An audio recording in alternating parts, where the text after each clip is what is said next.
The landscapes of our lives are for learning, where experience is our teacher. When we gather together to share our resources, we are destined to love and thrive. Good morning, Pierre. Hey, good morning, Maureen. What are we talking about today? Let's talk about being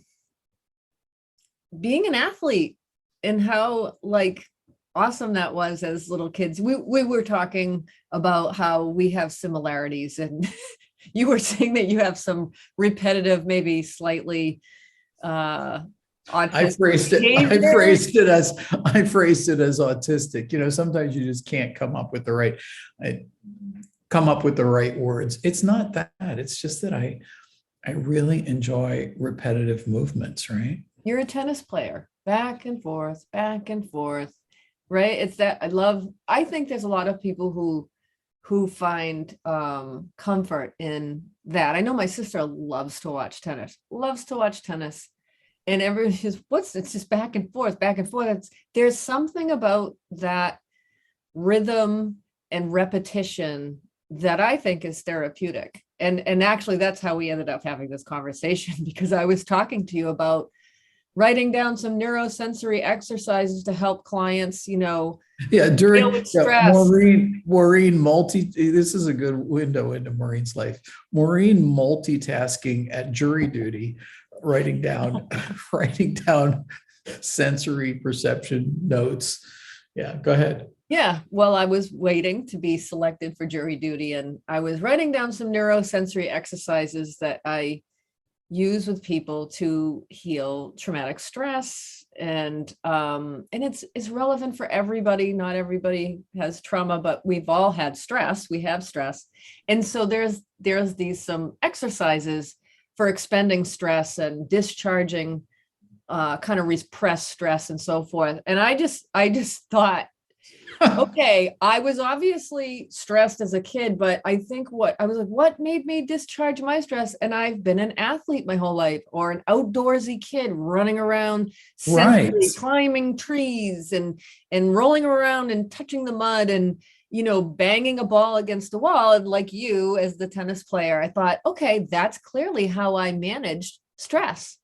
Right. So it led to an aha moment where both of us shared this kind of athletic nature and realized that, doing these things, whether it's tennis or just running in the woods and being active, is part of relieving stress. And you used a phrase that cracked me up. You go, sitting is the new smoking. That's hilarious.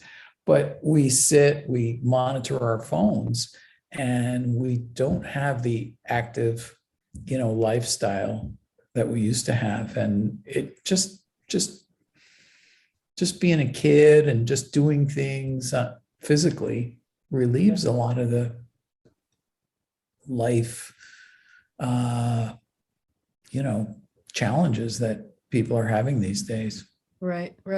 Even something like,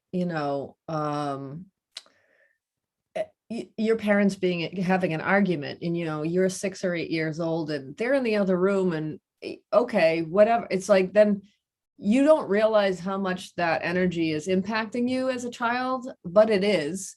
And so thank goodness for, go outside and play and run around.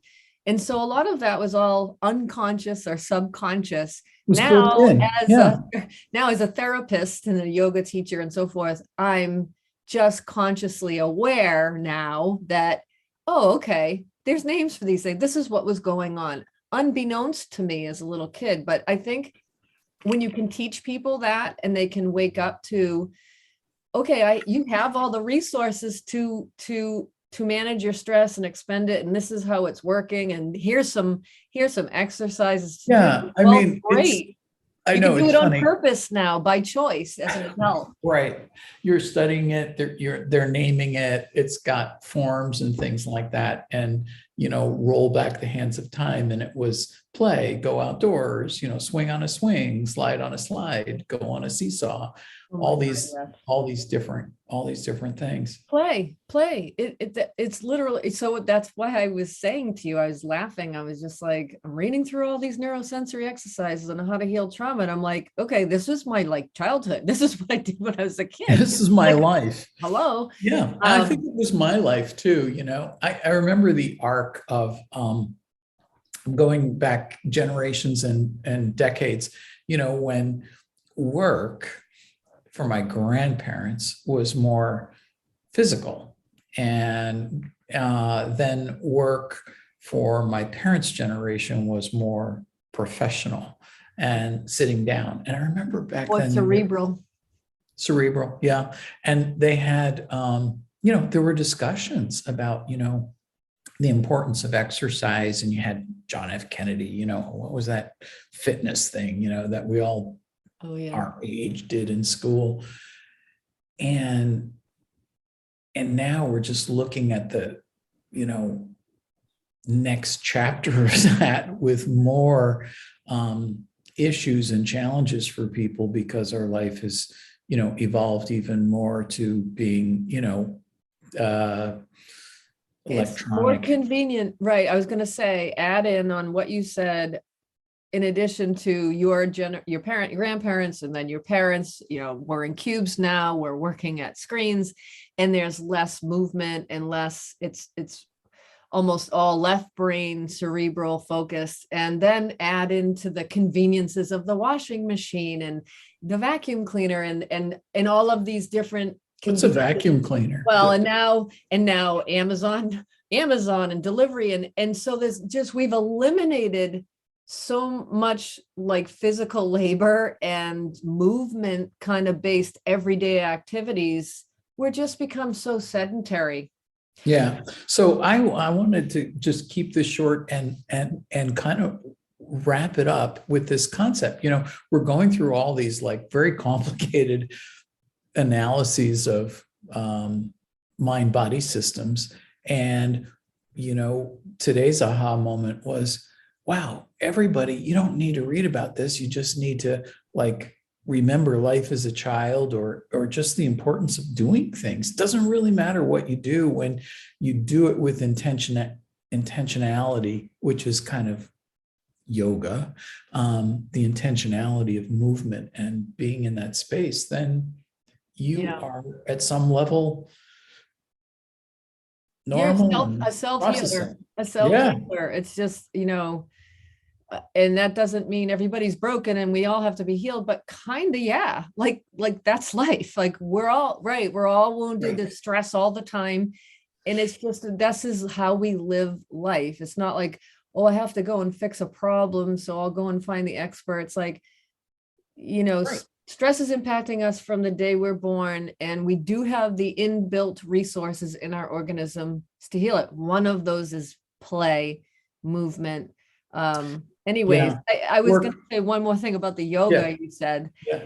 One of the exercises that I was writing down was to kind of basically, when somebody has a collapse response, you curl up into a ball, your spine gets loose, your abdominal caves in, your shoulders roll forward.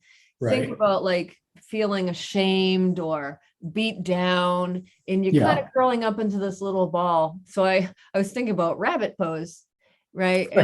And you cover up and you're vulnerable, your soft underbelly needs protection.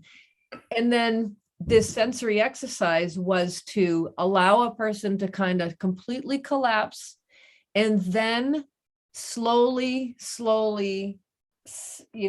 stand upright and align the vertebrae, and like I'm pulling your hair up to the ceiling, as in, right, from the dialogue in yoga. And I thought, wow, like, okay, that's a neurosensory exercise I'm going to do with a client who's traumatized. Like, go do yoga, but with intention, and know that this is what's happening, and this is how you can heal yourself, just by understanding your body positions and moving them and all that. So super cool. Anyways, that's why I shared it with you.